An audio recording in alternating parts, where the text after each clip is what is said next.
that. There we go. Well, I'm sure people will continue to dribble in as we start, but we could certainly start the conversation. What's happening? What's anybody have?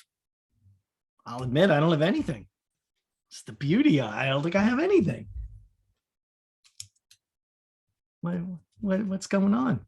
What are we thinking about? What are we tossing around in our heads a little bit?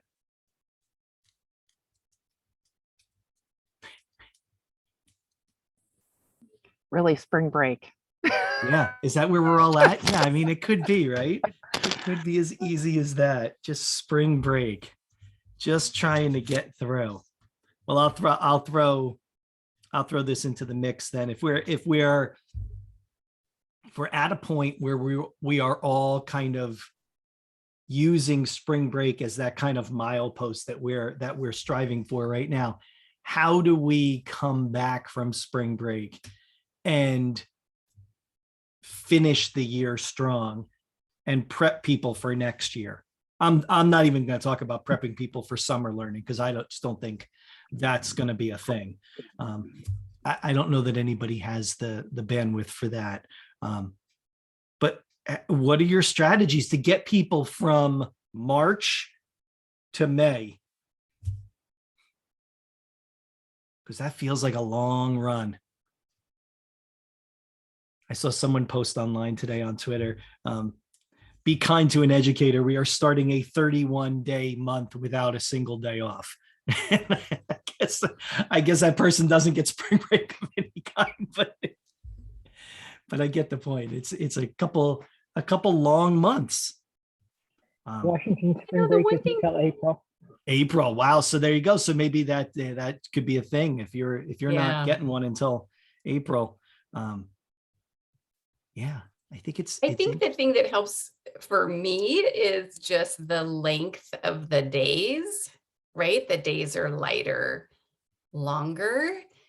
So that's an energy, that's an energy boost. And I think being able to just be outside more, kind of having meetings outside, talking to people, let's get together outside. I mean,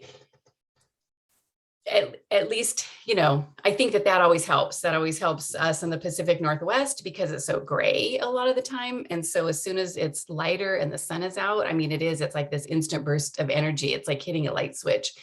And so I think having, I think that change of energy in the spring, whether I change what I do or not, it infuses what I do with just a little bit more. I'm a little more upbeat. I feel like, so just the change in the light energy is a big factor. Yeah, I think it could be for sure that point of us in our own, that energy we bring to our interactions potentially changes. I think there's also something where people start to get a little energized just by the fact that the year is almost over. I mean, that sometimes has that effect on people like, oh yeah, we're getting there. We're almost to the end. Let me finish these things. And people suddenly feel like they have, they got a bit of a deadline looming in front of them to see if they can finish some of these projects that they've been working on. Yeah, Dale comments on the sunrise today. Yeah, I agree with what Natalie said. I mean, there's something about the idea of finishing up a work day and the sun is still out. And I'm like, oh, that is pretty great, actually. Yeah, that's definitely a bonus for sure. What else we got in the chat? I see a bunch of stuff in the chat. I do not understand this gray skies, weather is bad in the winter kind of conversation we're having. I feel on the outside looking in. Well, that's, and if we only all had sun all year round, we'd be as bubbly and sparkly as you all the time. Now, that being said, it's a little overcast here, but it is 65. So I feel as if I can't complain about the slightly overcast clouds when it's 70 degrees outside. Yeah. All right. That's pretty great. All right. Thanks for sharing. Sorry. I felt as if I needed to contribute to the conversation somehow. And yet I knew I would win friends and influence people. Yes, you that was you have a skill to really win people over to your side of thinking. Jennifer says it's Wisconsin. There's no chance of being outside yet. But that's okay. Not without snow pants on and winter coats and gloves and hat. And we had one 50-degree day, and now my 7-year-old every single day asks me how many more days until spring and how many more days until summer. I just keep redirecting her to Google. Just ask Google, please.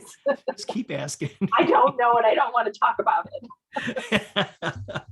One fake spring day and it's been nonstop barrage. Yeah, I agree. And that's such a great way to say that, not that fake spring day. We had one of those last week where it was 70. And I was like, oh, I could get used to this. And then it was 35 the next day. And I'm like, all right, maybe not. Okay. So much for that.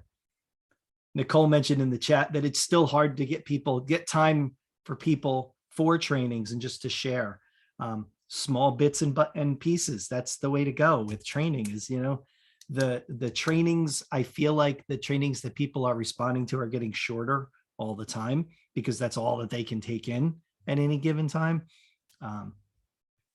It's really, it's difficult. It's making me think about things a little differently.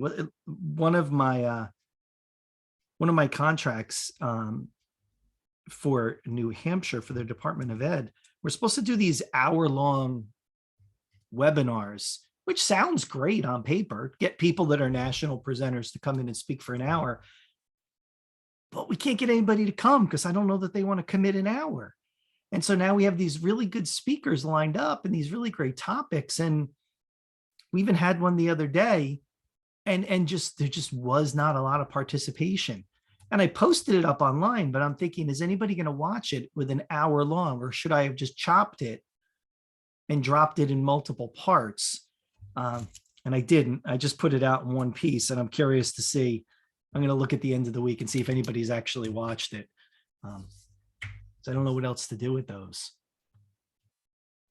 It's almost like when you said that, chopping it up and putting it in extra pieces, it's like you need to come up with a way to have professional development end on a cliffhanger, right? Like a Netflix show or something, okay. Right? It's like, oh my gosh, I can't go to bed now. I have to watch the next episode.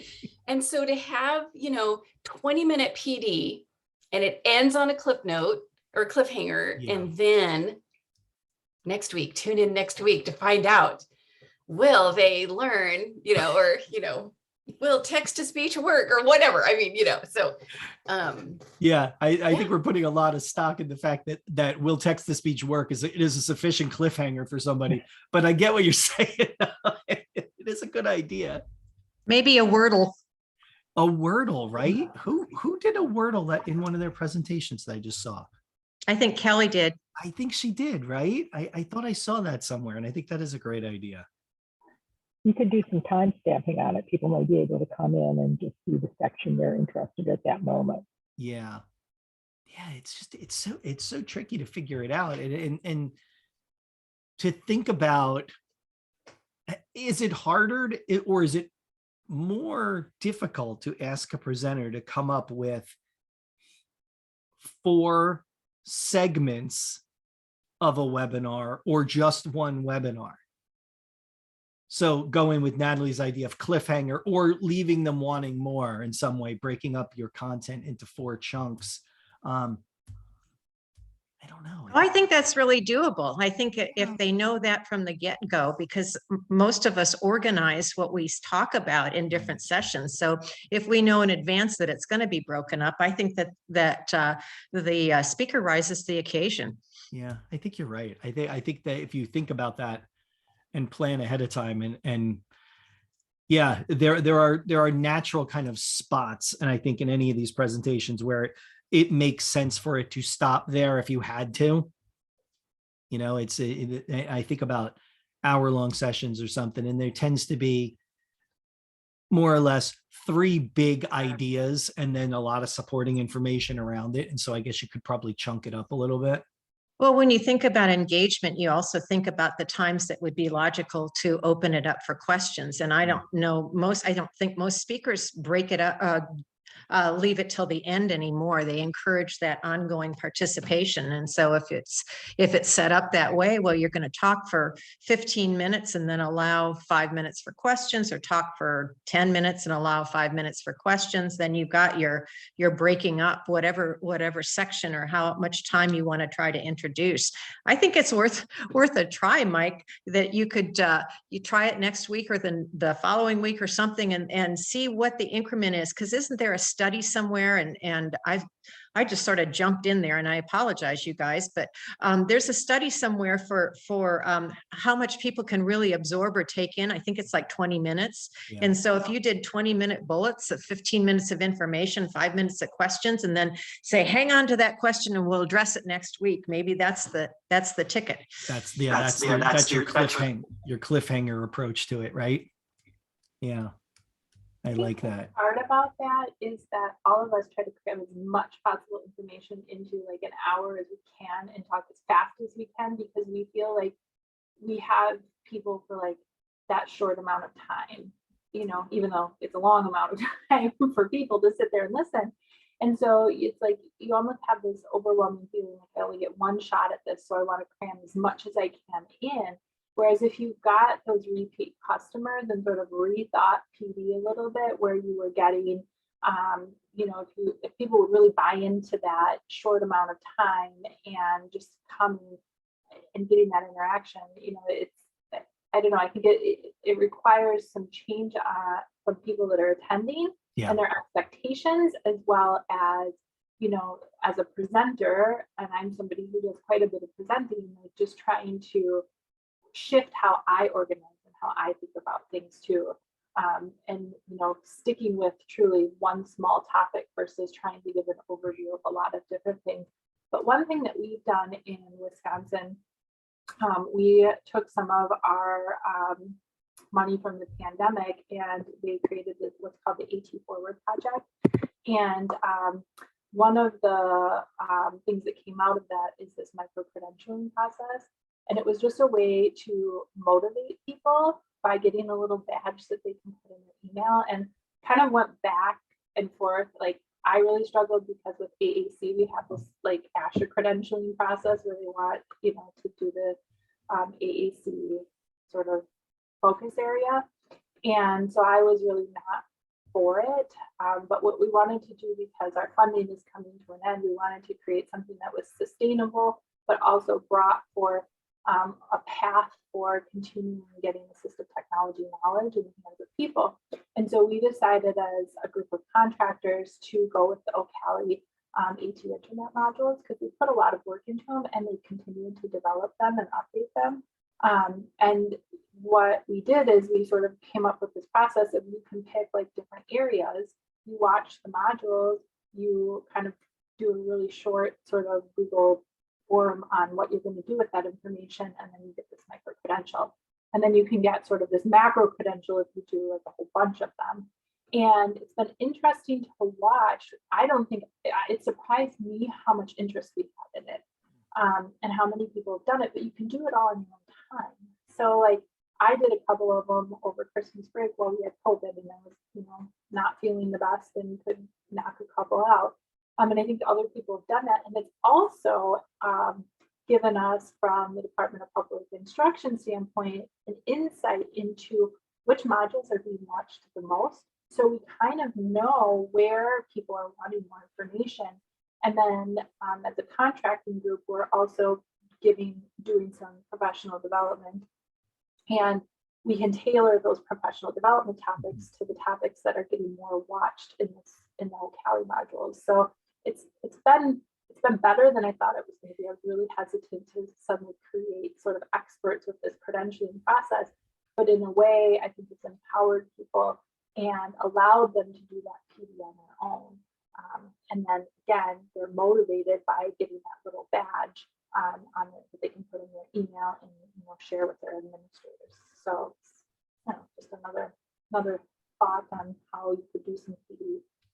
Yeah, I like that idea, Jennifer. I just like that idea of sometimes it's all it takes is just the badge is in essence a recognition of time spent, right? It's like, look, you've made an attempt at continuing your learning. And I want to show you, and I want to let you highlight that to people. I love that idea. And I think when people discount the idea of micro credentials and badging, they're missing that point Well, of it kind that of came out of value a to the person. conversation of Google gives you all these different badges, you know, and so, and people are so motivated to get those Google trainer badges. And so, you know, it kind of stemmed out of some of that work, but there's also paths where if you are, if Ocali modules aren't really on your radar, you don't want to do that, you can also submit with other trainings. And it's nice from the DPI standpoint because it's not a lot to maintain. The Mhm. Ocali modules are free.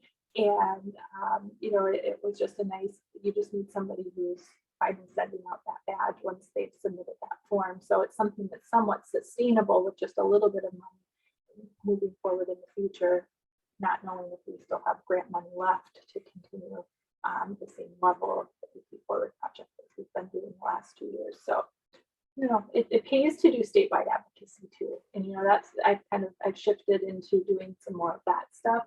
Not just within my district, because we really need to advocate on a little bit bigger scale sometimes, because there's money out there to do a lot of this work. It's just getting connected with the right people, which I know Yeah. you do a lot of that. So.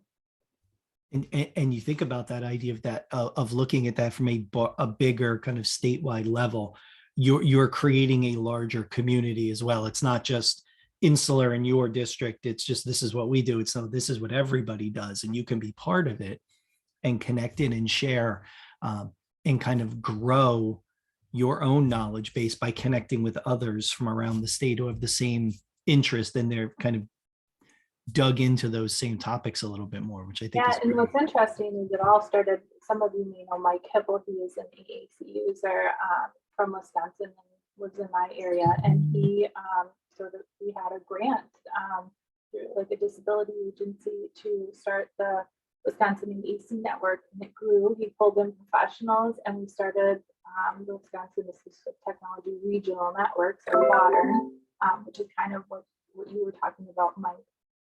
And through Mike's continued advocacy, he got our statewide SLP person for DPI to become a part of our group. She also was the lead for Assistive Technology at the state level. So then she started hearing more about the need. She's continued to advocate, and now like it just kind of snowballs, and it's just that continued, you know, contact. You know, Mike's really good. He's got a lot of time to email people, and so he emails legislators and all sorts of people. But you know, this AT Forward project sort of grew out of our grassroots effort that Mike started with our watering group, and just trying to create regional networks of people to connect and grow your learning community. You know, sort of we've got this national one through you, Mike, but you know, from a statewide level, we do this too, just because it is nice when you're in a smaller district, you don't have those same connections. So it's nice to be able to, you know, work with other people around you who, you know the politics of Wisconsin and what's available and what's required. And so kind of thrown into a nice little group. And we get a lot of people at those regional meetings. It decreased from COVID, but once we have them in person, we have tons of people that will have found value and then take off of work in order to have those in-person connections and brainstorm. And Yeah, that's so cool. I love it. I think it's such a I great. think that's the best PD, getting together and having, you know, with your colleagues around you and really trying to brainstorm solutions to those tough kiddos that you're not sure what to do, or you don't have access to that technology, but maybe a neighboring school district does. And it's really provided a lot to a lot of people. Yeah. Well, that's what we say about all learning too, that the learners buy in when there's something authentic. And I think all of us, especially in the assistive technology world, are anxious to help, anxious to share what we know, or we might have a connection. We might know somebody that knows somebody. And I think I think crowdsourcing solutions is one of the most exciting things that we can do. Yeah, I agree. It's what makes these things so powerful, and the Twitter chats and things like that, is that it is just it's just finding opportunities to pick each other's brains as we go forward. And I'm looking at the chat. I saw a bunch of messages pop up, but I hadn't read them. Nicole was given 20 to 30 minutes to work with the group. Nicole, I don't know that that's all that bad, actually. I would take that as a chunk of time. I think if you were to try to engage a new group in an in-depth conversation about AT right from the jump, it might be too much for people. Going back to what Jennifer just said, thinking about that idea of giving them a couple key pieces, like 2 or 3 key takeaways you want them to take back with them to get them thinking about things. And then maybe follow it up with some really targeted learning, very small learning opportunities that you can share with them as they go forward. That always makes me flash back to someone, and I might have told the group this story once, but I love this story. It was from a grant that I had. And one of the things that we had left people with the end was, how are you going to take this information back to your district and make change? So what are you going to do? Like, what's that look like when you go back? And that was kind of their project, is to think about how this would change the way they do business in their district. And one of the people in the grant, she said, oh, I got my superintendent to give me 15 minutes at a Board of Ed meeting to share everything about assistive technology. Okay. And so she had been working all year throughout this grant on doing things. So she had a lot of great stories of kids she had worked with and staff members. And so she said to me, can I show you the slides that I put together for this meeting? And I was like, sure, of course. She sends me the slides. She had 15 minutes. She had about 12 or 13 slides, but they were dense with information. It was set framework. It was quiet indicators. It was forms and all this great stuff. None of it was bad. It was all fantastic. And then she got to the last slide, and it was just a full slide picture of a kid in a classroom using tech with his classmates and just laughing.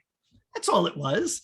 And so she said to me, so if I'm able to get to this slide, what I'll do is just talk a little bit about this student and how we helped him throughout the year and how assistive tech can help him.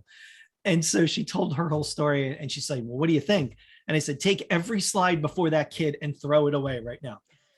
Just show that slide and then talk about the student, talk about how you help the team meet that student's goals, weave in the things you wanted to talk about anyway, but leave that picture up, because the picture was great. It was a student with some significant disabilities, a lot of tech, but he was in a group and they were working together and people were laughing. It was just probably one of the greatest pictures I ever saw. And I said, that's what you want to leave them with. That's what they're going to walk away with, is that the power of tech helped this kid be part of that group to be successful. And then you hit them with the other stuff as you go. A little learning about set, a little learning about quiet, things like that. So you just thinking of, we say over and over here in our group, everybody loves a good story, right? It's a story. Everybody loves that. It's the way it goes. Yeah, Dale, I saw you just put it in the chat, all about stories. I mean, you give people something they can connect to and relate to.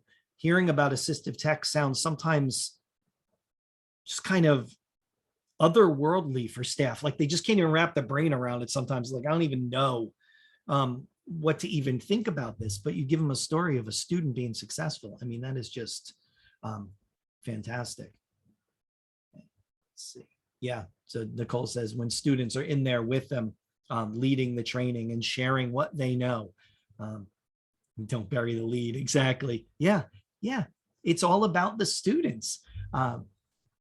I remember in a school, I was working with a student who the staff in the room were convinced this was a bad kid. I'll air quote it, a bad kid, because he didn't do anything. And in talking to him, didn't do anything. He didn't do his homework. He didn't participate. And in talking to him, he was super techie, and they weren't giving him access to any tech in the classroom. And so we started infusing a little bit more tech into his learning. And he completely opened up and became one of the best participating students in that class. And I remember that I had said to him in passing, just as kind of a joke, I'm like, you can be my AT assistant when I'm not here. And I just kind of walk away and, thinking, oh, that's cool. Everybody's good. He's good. And I told the teachers, if you get stuck, ask him. He knows how this works. Let him help you. And I remember getting an email from his mom saying that he took that to heart, that he was my assistant, and he made his mom create a shirt for him that said, ask me about assistive technology.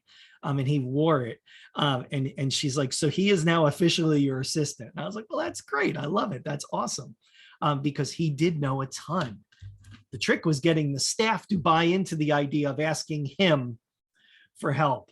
And that became a little bit of a struggle at times, because they kept saying, well, we'll just wait for you. And I always said to them, well, I might not be back until next week, but he's here every day. Ask him, he knows, and I bet he'll be able to help you. So that took some time, but we eventually got him there. Yeah, those things are fun. Judy, one picture, one story, one intervention. Yeah, that's right. It's so true. What else? I saw something back in the chat where who was it that was talking about Dale talking about connecting switches to an iPad. Dale, tell us more. I had an interesting discovery. I connected to switch Bluetooth interface. So basically, I didn't know you could do this. I had two switches at once. The story is I have a student who can do more than, two switch scanning. Now the Praetorian has 4. So there's a couple apps that the student likes that requires more than 4 or 8 moves that you can do with a Praetorian if you use that long press. And so I noticed that my Bluetooth was also connected. So I started experimenting with that and realized that I could actually extend the different movements that I put in there with that Bluetooth as well. So basically I have 2 switch interfaces hooked up together at once and increase the movements. And I didn't realize I could have both of those connected at the same time. I was like, oh, this is kind of cool. So that's basically it. So that's actually what I spent time over the weekend doing, is just building up just like a game that the student wanted, cognitive impairments, severe motor impairments as well. And but she has probably about 8 viable switch locations. So building up the switches on this it's just like a little pet shop type game, grooming a pet, wanted to do it. And so, but we can give her more movement. She has the movements for it. And now I'm just building up the physical switches because she has more lateral, movement on there, more sliding type stuff, as opposed, not a lot of fine movements. But I know she has these different locations because we've tested her on it and stuff. They're really kind of cool. Have you tried any of the gestures that are available on the iPad? Haven't really tried. Well, yeah. So we're talking the gestures. Yeah. So a lot of them on this particular one, that I'm making the custom gestures with the recipes is kind of what I'm doing, and attaching them to the switches. So basically, if I have like a slide up, slide down, those type of things, tap and hold, so it will come in, and do the drag motion. Yeah, exactly, and all that type of stuff. So yes, exactly. Because I had a student that was pretty successful with actually a combination of some switches and some actual gestures with the iPad, depending on what their movements are. She ended up with like one side of her body that was really, really switch engaged, and one side of her body that she could use gestures on the iPad itself. Okay. And it actually was a pretty decent, decent. It was actually efficient and effective. It wasn't just, and it wasn't arduous for her too, which I think, when you're looking at switches, you want something that she can do repeatedly. So just want to in addition to be able to have 4 switches, you could also do switch plus gestures. Okay. Yeah. Yep. And so, so I really just learning those, and absolutely, it's like, oh, wow, that's fun. So yeah, really enjoyed, building up the custom gestures over the weekend, and I'm looking forward to taking them to the students. So, but it's where I discovered, it's where I discovered a lot of custom gestures that actually make my work more efficient. Yeah. things that I do on my iPad and on an ongoing basis where I'm Yeah, like, yeah, oh, yeah. I could just make a gesture for that. And then I don't have to do the 3 things I needed to do before to get to it. Yep. Yeah. So, and then, of course, looking this up, I did a deep dive into, the switch accessible gestures and, the different things that you can do. And, we can, do freehand stuff. It's slow and tedious, but you can do it, and if a student, has that interest, it's a nice to know that you can do that with them. So, but yeah, really a fantastic weekend for that type of stuff. So I was real happy with it. That's awesome. It's so fun when you dig into something that you kind of know Mm-hmm. about, but find some reason to dig into it deeper and then see these things starting to work. I could just imagine that fun surprise of realizing, oh, wait a second, my Bluetooth is still connected and I'm running this too. Oh, it's like a bonus round right there and all It kinds is, of it is. inputs. Yep. And Yep. Alyssa, so important to lean into those consistent movements somebody has, whether it's a switch hit or a gesture of some kind, depending on where they're at with that. So Yeah. important.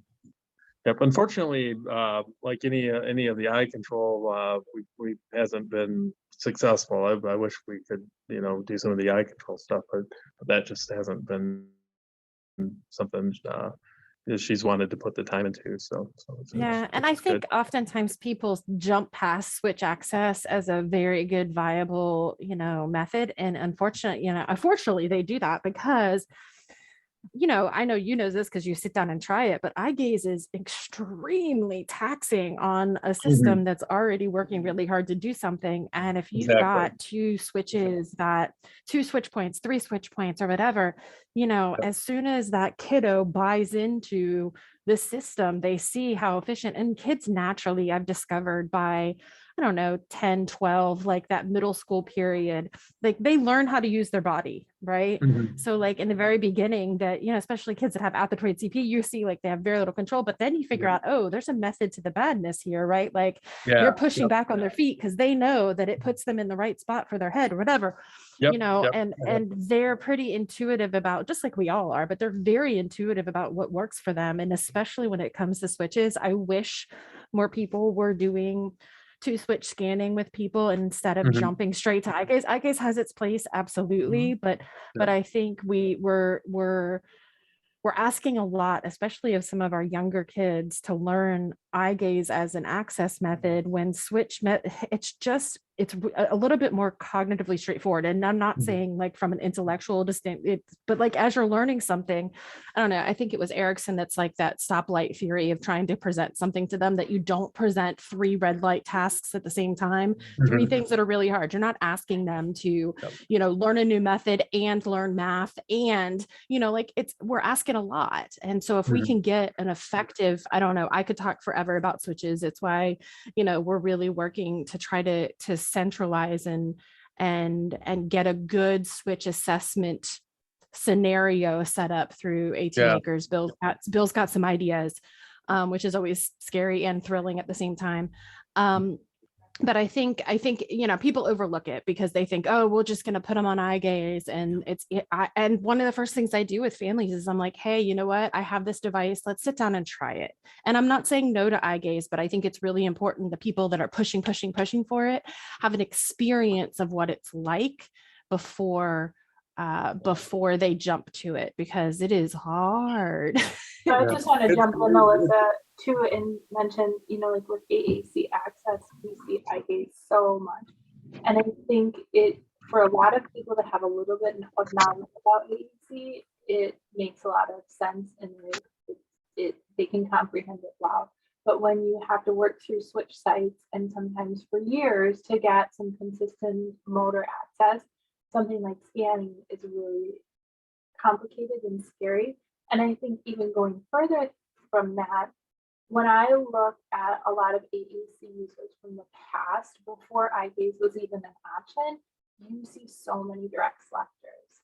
They have figured out ways, like Lydia Dolly, when she has her NAD pen and stuff, they figured out ways to make direct selection work for them. And I see so much less of that looking at direct selection and looking at scanning. And I think we're doing such a disservice to all of these individuals that we're immediately going to eye gaze, because like you said, it's so fatiguing.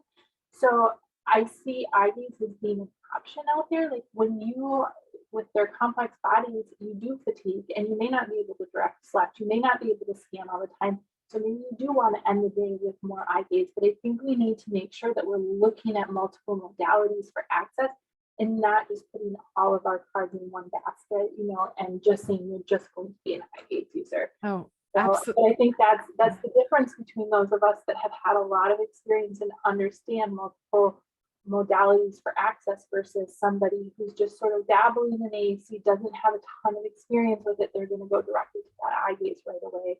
And then some of the consulting work that I do, I see so much of that, and I see reps going right to that sometimes too, or only supporting that, and that's really bothersome to me.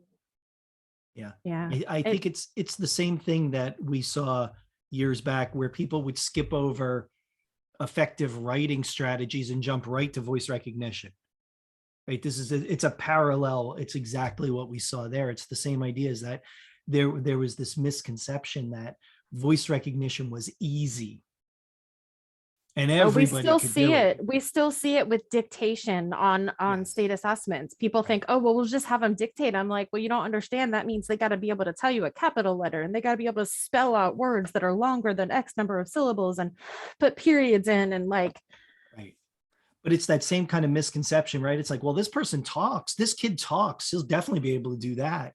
And those two things are not the same. And same thing with the eye gaze. I mean, if you put somebody, and you know, there's been times where when someone's pushing hard for eye gaze, and I go with Alyssa's strategy there, is I put everybody on that team on eye gaze for 15 minutes. And let's all just take a minute and let's all experience it, so we have a sense of what we're looking at here. Pardon the pun, but it was a great one. Let's experience this so that we all have some background understanding of what we're talking about before we then talk further about, is this the right path for the individual? Because it might not be. And I think just sometimes that 15 minutes, 10 or 15 minutes, you see people on that team after that 15 minutes, and they are just mentally exhausted from that and did not expect that. And I think that it's a really good, I don't want to call it a wake-up call, but it's a good way to build a deeper understanding about what these tools mean and how we come across figuring out what makes the most sense for each person. and at the same time, when I bring that eye gaze out, I bring switches out too, because I think some people have in their mind, they have the switch toy where you hit a button and you make something happen, and that's the extent to which switches can be functional as an access method. And so I'm fortunate that I have some young people that I've got great video of that, you know, that they allow me to show how efficient it can be versus I'm going to type out letter by letter, or I'm going to, you know, a 2-switch scanner can move faster than I can, you know? And so being able to kind of bring out, you know, I think part of what pigeonholed people, and maybe what pigeonholed vendors, I don't know, I have other theories about that when we're not recording, but what pigeonholed vendors is that sometimes our funders don't want to pay for multiple means of access. You know, they want to pay for just eye gaze, or they want to pay. And so if you ask for eye gaze plus switches, they kind of turn an eye and go, why do you want that? And for the exact reason that Jennifer's saying, we've got kids that from 9 a.m. to 12 p.m., they are awesome at 2-switch scanning. And at 3 p.m. when they're coming home, they need eye gaze. And I don't know, I mean, I've had to do quite a few rebuttals and addendums to funders to be like, no, really, for real, this is why we need this. And, you know, I think that's part of the reason people jump over it. And then part of it is that they just don't understand. So I have hope that this, you know, this idea that Bill has to kind of centralize how do we do a good switch scanning assessment may help those people who know enough to be dangerous in the world of switches. I know, and I see Irene's question in the chat box. I don't want to ignore it. When teaching 2-switch scanning, do you use backward chaining, or in order? Do you teach the next switch and then the select switch, or the select and then the next? Irene, it's an answer you're not going to like very much, but it depends. I felt it. I felt it coming. I knew it was going to You be knew it was said. coming. I felt You know, it. it was coming. So, I mean, there are some kids for which backward chaining, I think, confuses people more. You know, it depends on the situation and the kid. Most often, I am going to, if I think I'm going to go to 2-switch scanning, I'm going to try to start there and not start with 1 switch and transition them to 2. I know everybody has different theories on that, but sometimes I'm going to start with those 2 switches. And often I will show them the power of the moving. Mhm. And then I may help them at the very end with the power of selecting.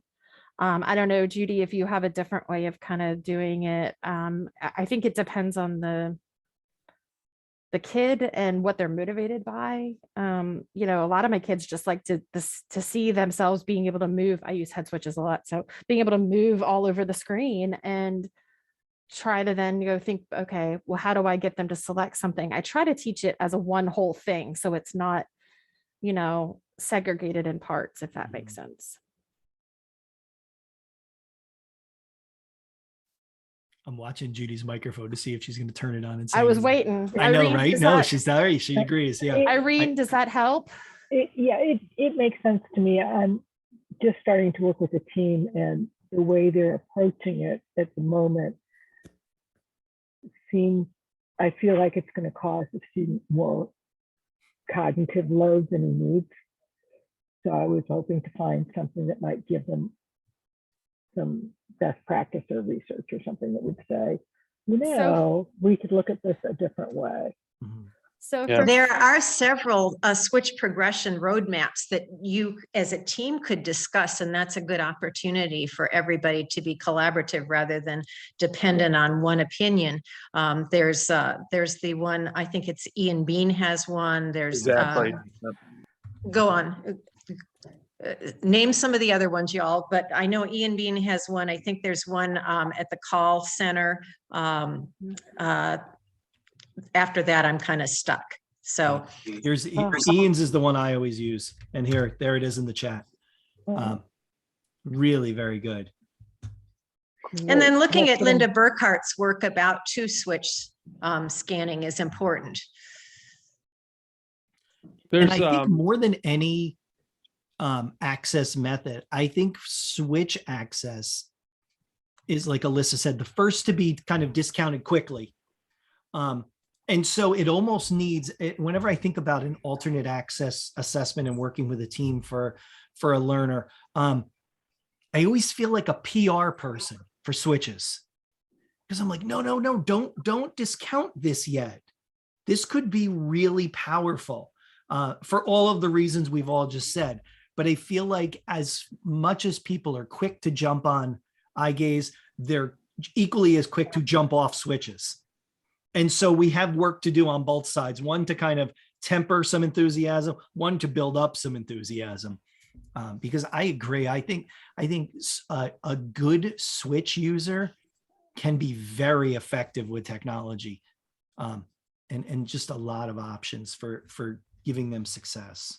And it's important to think out of the box when you're thinking about switch access too, because I do think that there, especially for someone who hasn't had a lot of experience with switch access, that there's just, okay, well, if they can't move their arm, or if they can't move their leg, or if they can't move their head, then we're all over. And there's so many more alternatives. And I know that it's Michelle Lang always talks about there should be at least 2 or 3 different points that you've considered, so that you have your main point and then you have your backup point, and then maybe you have a point after that. Because going back to what Alyssa talked about, the fatigue factor, it may be different times a day means different switch access. And I think sometimes we throw away the idea of switch access because it doesn't work perfectly all day long. Yep. Yeah, Michelle Lang has some really nice switch hierarchy graphs, where you're moving from head, gross movement, fine motor movements. And she does a really nice job breaking all that down. And then also some really nice pieces about positioning, which is also just as important. Right. We did I did something with Charlie Danger, a pre-conference at ATIA, and we talked about switch access and eye gaze and some other things. And it's basically head, shoulders, knees, and toes. You think about that song, and then you think about all those different points. And then the underneaths, not just the on tops, and the release versus the pressure forever.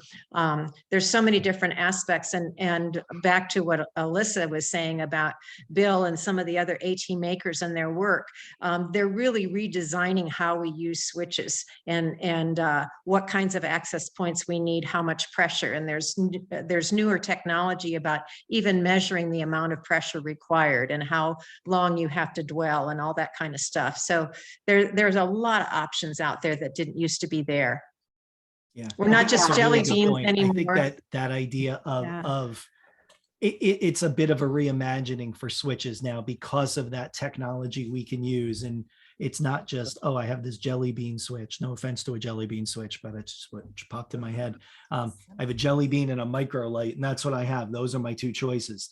Now I have a lot of other options where it could just as easily be many different kinds with different kinds of force and those issues.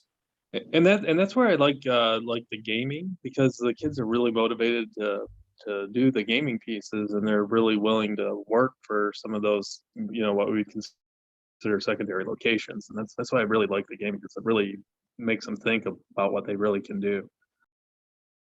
Yeah, so I put in the chat box, the last link is the YouTube video of when Bill and Judy were in Indiana working with Ella, and it kind of talks through a little bit about what the switch is like, but it is not a switch in any way that you would think of. It's not a jelly bean. It is pressure sensitive to the point where we were able to kind of calibrate it to the means that like very little movement equals a motion. And the goal long term is to take it so that it is still in a like video game kind of setup.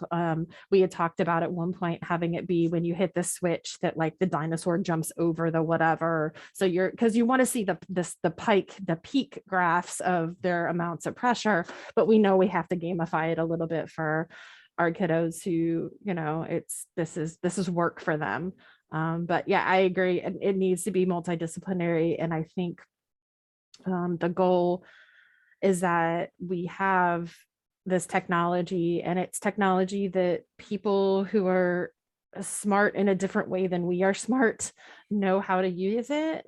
And we can come in with the brain that we have and the smarts we have about what we know to work together in a way that helps kids who maybe eye gaze was the only way people thought they could, and yet it's not being successful, find some alternate means where they can really be successful. And again, successful without fatiguing. I think we could find some really great switch points for lots of people and switch access methods, but there's only so many times you can do this before you end up with some really bad neck issues. Well, that's what I was going to say before I went off on another tangent. Now, unfortunately, I've been working with some people long enough or know of them and have worked with them across the years to see some people have developed some repetitive stress injuries from switch use because of the team not thinking through a plan B and a plan C. And going back to what Judy wrote in the chat, that idea of situational use of technology. Are there ways that I can use something different when I'm doing this task? And there's a lady that I work with who she did her communication, her computer access, her writing, and painting all through a head pointer. And no longer can she do any of that through that method because of some pretty significant arthritis in her neck now. And so now they've had to reimagine all of her access. And so that it was just an interesting reminder of thinking about how you spread out these access points. Go ahead, Natalie, just jump in. Well, this discussion is making me think about things I've been thinking about lately, and that is a couple questions that I've been mulling over is, there seems to be this expectation around assistive technology or people with a disability who need a different access way, that one, they have to use it all the time. So like if someone's going to need switch access, or if they're going to need text to speech, or they're going to need captions or whatever, like if that's written somewhere, then by golly, they're going to use it 100% of the time, all the time. And so, and I've kind of wondered about that, because in kind of this sense of that, almost to the point that they can't not use it. Like it's not okay for them not to use it, or there's this question of then, do they really need it, right? If they don't use it 100% of the time, then do they really need it? And then also thinking about like with the different modalities and different access points, and just trying to think about that we all use different modalities and different access points in our own lives, right? We all just don't use our phone, or we all just don't use a computer, or we all just don't drive one kind of vehicle, right? I mean, so just thinking, then this is kind of more that philosophical realm, I guess, but I've just been kind of pondering over some of this stuff, and it kind of ties into this discussion that we're talking about with switch access and that those points that, and how many times do facial expressions not get accepted as communication, or a head nod, not, no, you have to tell me on your talker or whatever. And so, so just maybe trying to think about all, communication, like all of those intents. And so, and how we all use different, so we are going to need switches. Someone might need switch and eye gaze. Someone might need an eye gaze board, and they might need a high-tech eye gaze. I mean, so just all of those things. And it kind of just, I don't know, I've just been milling over this philosophical stuff these last couple of weeks, just about how non-disabled people it never comes into question, right? That I need to write this down on a Post-it note, or no, let me put this in my phone, or no, let me call somebody and tell them this. But yet when we bring in disability or assistive technology, that flexibility goes out the window. Like you don't consider that flexibility, I guess. I don't. So that's all. Judy put it in the chat, which I think is, that how many times have people, I'll go with your second comment first, Judy, and that, because I think that's the one that really stuck to me, is that I'm just going to give you everything. We're just going to throw everything in there, and we'll hope for the best, and we'll expect you, like Natalie said, to use it all the time, whatever it is, whether it's appropriate or not. And that's just, it's not a great way to view the use of technology, right? I think that there are certain spots. I mean, look at all of us doing this now. As Natalie's talking, all of us had our mics off, and what do? We're all nodding. We're all giving that nonverbal communication of, yeah, we're with you. We could have all spoken out loud. That would have been ridiculous on a Zoom call. That would not have worked, but you get the idea. And so I think it is really important to have very clear expectations about what we think should happen with some of these supports for individuals, and the times that it might be appropriate and the times it's not appropriate. And you said eye gaze, and Natalie, it struck me when you said that eye gaze doesn't all have to be high tech. And I spoke with a team last week, and they're like, we have this old eye gaze board that we're going to throw away because we're going to get an eye gaze system. And I'm like, well, why are we throwing it away? Well, we're getting the high tech one. Well, that's great. But might there be instances where this is still useful? Quick communication. That's what it was giving you now. That didn't go away. That need for quick communication didn't go away. And so I think it's this constant education of people, of remembering that AT is a continuum, and there has to be these options there, and you have to think about what works the best. I remember being on a team, and they called me in to give them some support for, I didn't know what they were calling me in for. They said they were calling for something else, and then when I got there, it was something totally different, which is fine. That's never happened to anybody else, I'm sure. I was the only one that's ever happened to. But I got there, and they brought me down to the therapy pool, and they said, we need you to give us some recommendations so that this iPad could float in the pool. so that this student has communication while they're doing therapy. It was okay. So I didn't know it was a pool day, so I did not come prepared for the pool. So I just sat on the side, and I was sitting with a speech language pathology, a student who was there doing some field work. And I remember sitting next to her, because she wasn't allowed in the pool either, because she wasn't a staff member. So she had to sit on the side. And I remember talking to her, and I'm like, and I remember saying to her, what do you think? Like, what should we do here? You know this student, you work with this student in this team all the time. And she said to me, she goes, I said to them last week, why don't we just get a pool ring and just Velcro images onto it and throw the pool ring in the pool?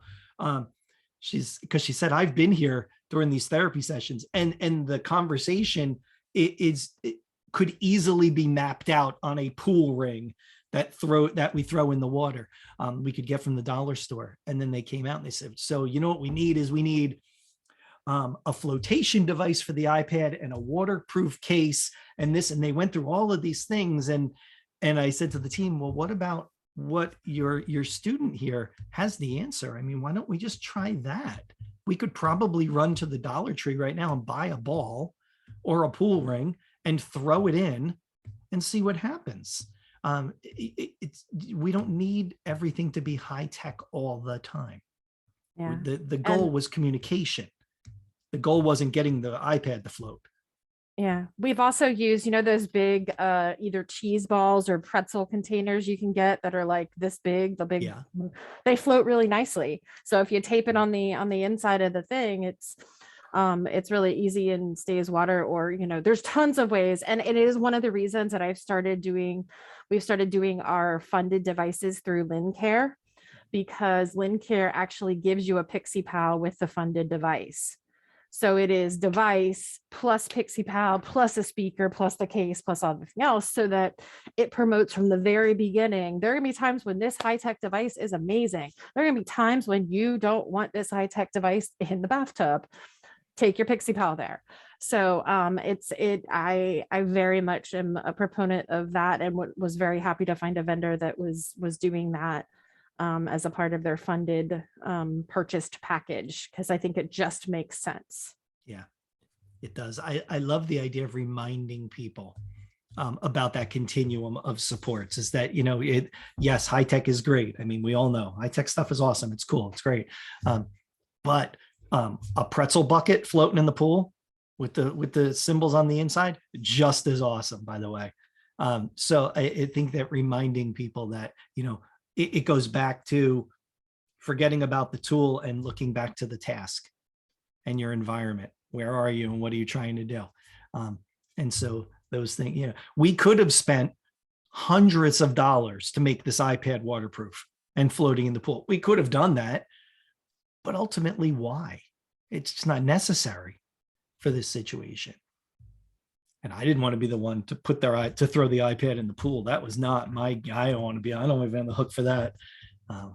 So that's better. All right. Well, guys, it's the top of the hour. We've done it once again.